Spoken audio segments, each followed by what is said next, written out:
Imagine, if you will, it's Friday and you're looking forward to the end of the work week. You and your coworkers spent the week pushing to meet milestones for an important company project, and you could use a few days off to recharge. On top of that, you've got plans this weekend that you've been looking forward to for some time. Just before it's time to leave for the day, your boss gathers everyone together and says the deadline for the project has been moved up, and she appreciates the hard work that has gone into staying on schedule, but now she needs everyone on the team to work the weekend to get it done on time. When the group voices its displeasure, your boss says, "It could be worse. Let's be thankful that we're at least able to go home in a decent hour today."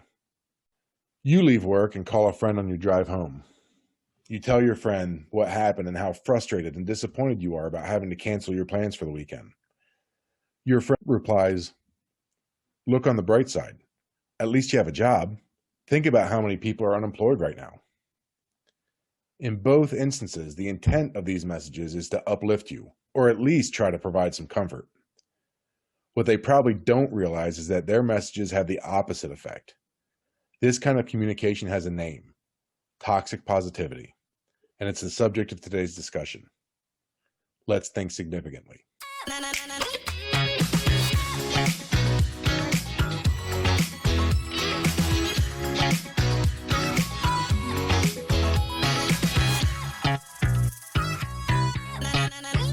Hello and welcome to Think Significantly. I'm Pete, and I'm joined by my awe-inspiring co-host, Melissa.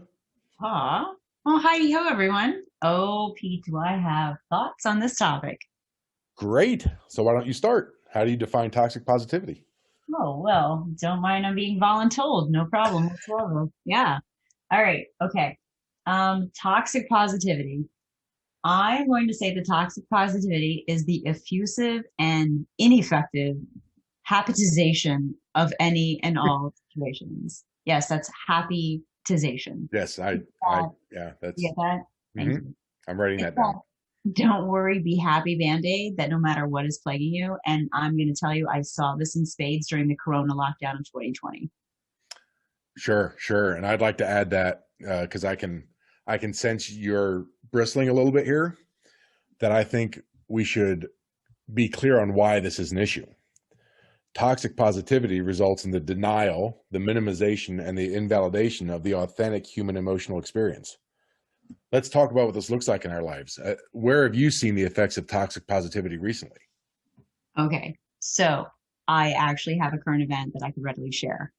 I recently read a study about these people in France who were in a cave for 40 days, and they were in the cave to test the effects of living as a group outside of time. Mm, And when they came out, they actually wanted to go back in because they had things they wanted to finish.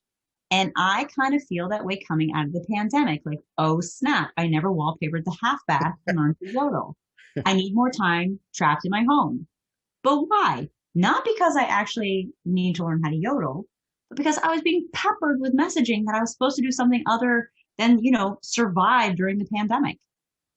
yeah. And when you do decide to yodel, please let me know. But yes, the pandemic was a breeding ground for toxic positivity. You had nearly the whole population facing an existential crisis, and before long, we all started hearing about what we should be doing with our quarantine time. With everyone glued to social media, as you alluded to, it was inescapable. Did you know that there are currently over 100 million Instagram posts with the hashtag good vibes? Well, it is so funny that you were bringing that up because in preparation for this little conversation of ours, I did a query, but I did it on good vibes only. Oh, And I found over 13 million of those. And now I'm curious, is there a difference between things that get tagged good vibes and good vibes only? And could we expect the good vibes only crew to be more positive than the good vibes people? that certainly stands to reason. I mean, that's math, right? I, Perhaps, yes. So what's interesting about social media and the truth is they aren't exactly bedfellows. And for people who are fragile to begin with, social media is not really a place where you want to linger because we often tend to compare our worst day with someone's best day, or let me be clear, at least they're a highly constructed and over engineered best day. Hmm. What first got me interested in this topic is when I read a blog post on toxic positivity and it said, if you're one of many who's struggling to stay positive right now, you're not alone. And I could not help but think, like, are you really giving me license to not be okay? Or are you just telling me that there are other poor schlubs out there who aren't okay now also? And my issue is this. There are straight up times when I don't want to be okay. And I want it to be okay that I'm not okay. But more importantly, I want you to be okay with me not being okay. Okay, okay. I'm okay with that a level of okay. Okay? Okay. Cool. No, that's a fantastic point. Being human means having a full range of emotions, positive to negative, and all points in between. The problem with toxic positivity is it promotes the idea that we should always feel good about things. But if someone starts believing this, Mhm. they'll go from feeling bad about whatever event they're reacting to, and they'll start feeling bad about feeling bad itself. This Mhm. puts them in a kind of a shame spiral because they just can't be positive. Mhm. And this can have disastrous effects on their mental state. I 100% believe this. So you know me in research, right? I actually do. Yes, I do. All right, well, let me throw this at you. There was an experiment done, and as experiments tend to go, there were two groups. And Naturally. one group was asked to watch videos while letting their emotions show, like whatever they were experiencing, they could let it out. And the second group of subjects was asked to watch the films and act as if nothing was bothering them. And I think you can probably figure out where this is going. The participants who suppressed their emotions that were acting as if nothing bothered them had significantly more physiological arousal, which sounds like something cool, but nah, dog. Physiological arousal means that they were erupting on the inside, like they had no pie vent for what they were feeling. And I'd like to piggyback on that line of thought and add that we see this manifest in disastrous ways whenever someone famous or successful is struggling. I think of someone like Robin Williams and wonder how often he had friends and acquaintances ask him, what do you have to be sad about? How Mm. many others are going through the same thing right now, just wanting someone to hear them and give them the space to feel their feelings? Mm. I definitely think it is very important to have an appropriate reaction to whatever is going on in your life in the moment.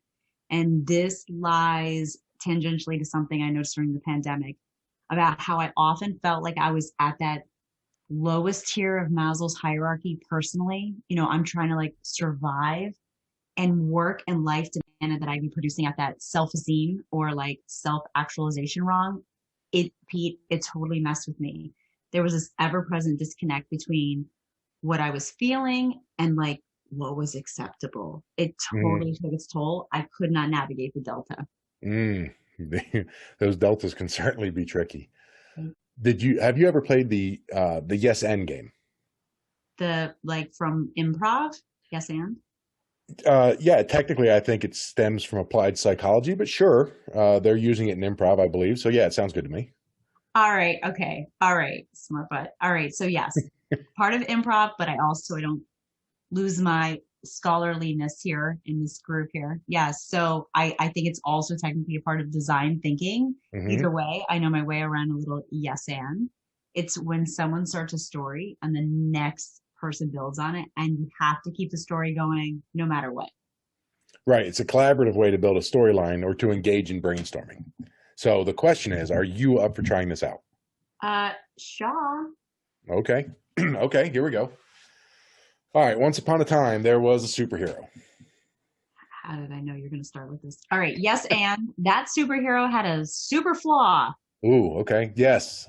And that super flaw was that he had a habit of cracking his knuckles relentlessly during conversations. Yes, and his podcast co-host found this to be absolutely abysmal. Yes. And she ended up organizing an intervention for this habit. Yes, and she knit him a pair of super fuzzy Bernie mittens to wear while they were recording the podcast. Yes. Yes. And that's when he found out he was deathly allergic to wool.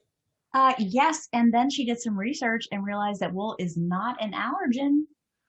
Yes. And then he felt so foolish about thinking it was, he retreated to his fortress of solitude. Yes, and then his co-host would send him care packages filled with beef jerky and almonds.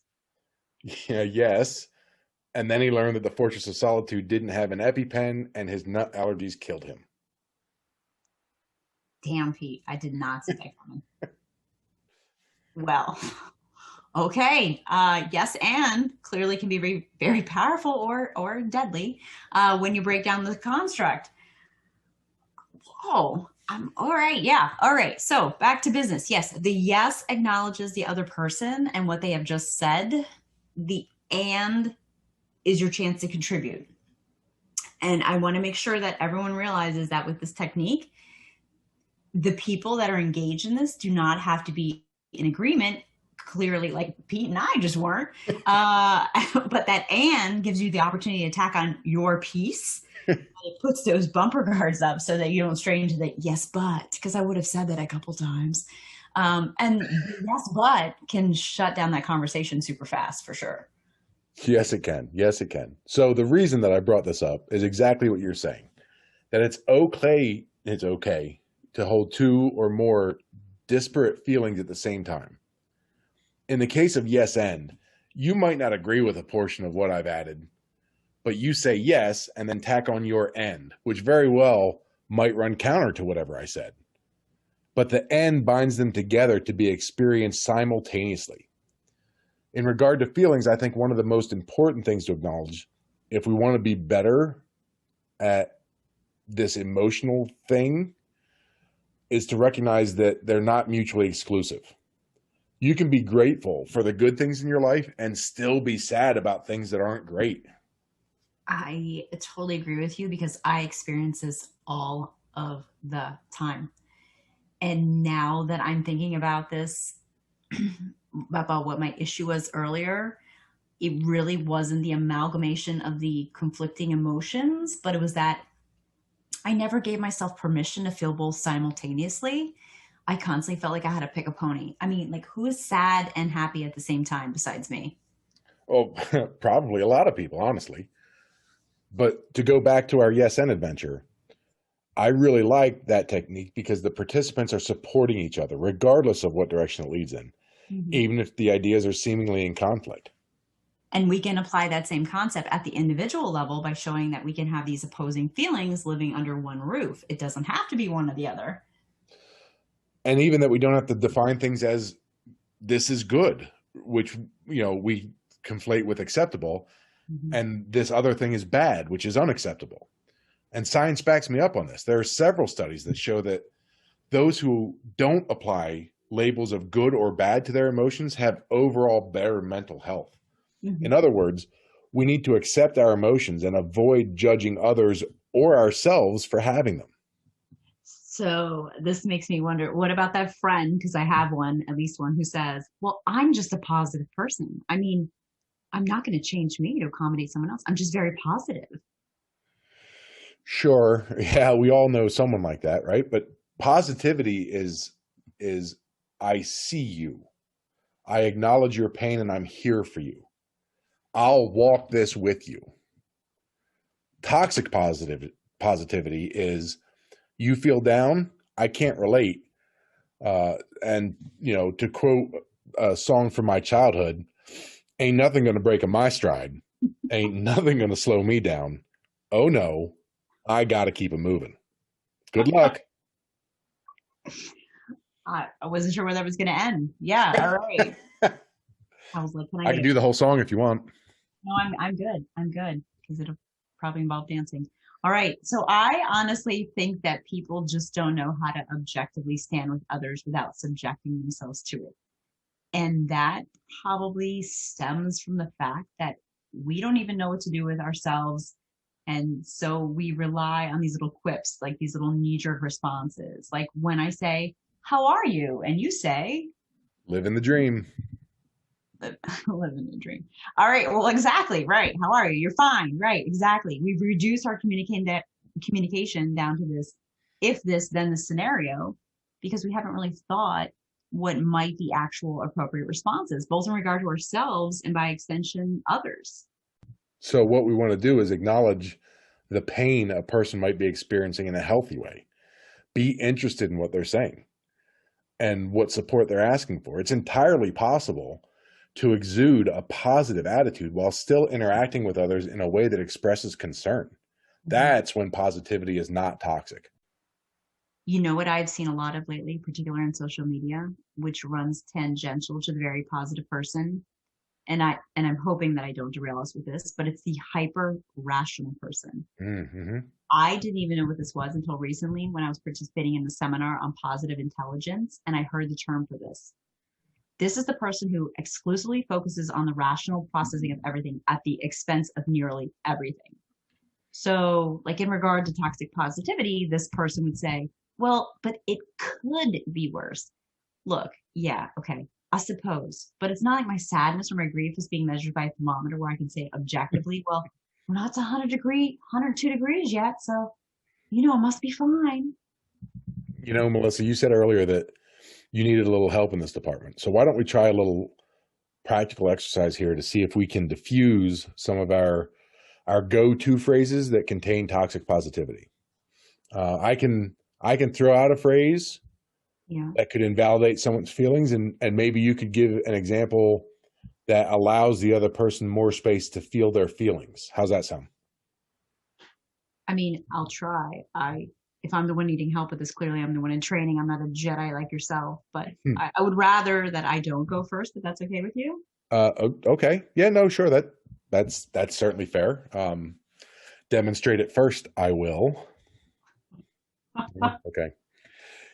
Give me a standard response. Give me something that's rooted in toxic positivity. Come on, throw one at me. It could be worse. How do we say that better? Okay, it could be worse. How about well, that really sucks. I'm so sorry you're going through this. Okay, try another one. Oh, I hate when people say, look at the bright side. Okay. So instead of look at the bright side, let's try, it's okay to be mad or sad or scared about this. Okay, next one. Keep them coming. Oh, my favorite. Everything happens for a reason. Sometimes things don't work out the way we'd like. How can I support you during this hard time? You have one more for me? Yeah. What about positive vibes only, man? Oh, how about instead we say, I'm here for you, both good and bad. Boom. Is that your mic drop? That is, yeah. That was great.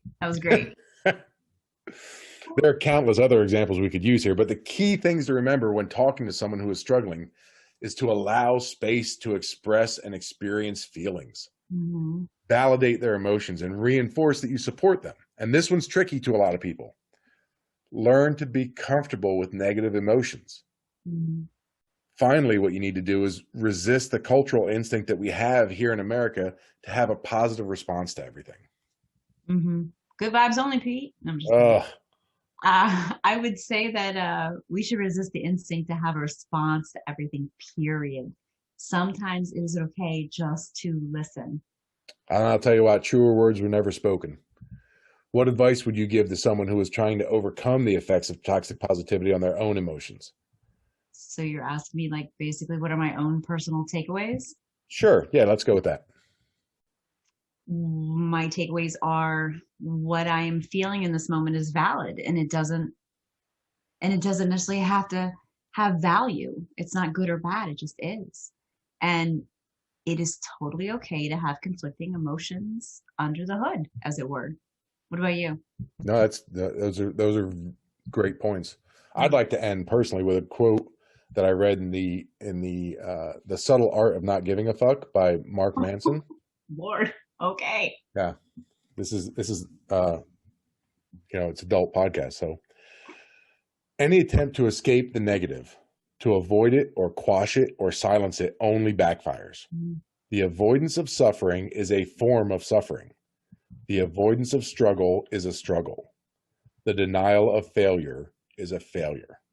Pain is an inextricable thread in the fabric of life, and to tear it out is not only impossible, but destructive. Attempting to tear it out unravels everything else with it. Wow. So, in other words, sit with the grief, the agony, the despair, the heartbreak, and let Exactly. other people Exactly. with their feelings as well. Mm-hmm. Wow. All right. Well, that's a wrap for sure. Yeah, that was a lot. Yeah. All right. Well, Pete and I will be back next week to discuss another topic. And until then, I'm going to chew on what we just talked about. We hope you do too. We would definitely encourage you to continue thinking significantly about the world around you. And we'd love to continue the conversation on social media. Tell us where you've experienced toxic positivity in your life, or tell us what topics you'd like to hear us talk about next. You can find us on Instagram and Twitter at ThinkSigPod, all one word, or on our Facebook page by searching for Think Significantly.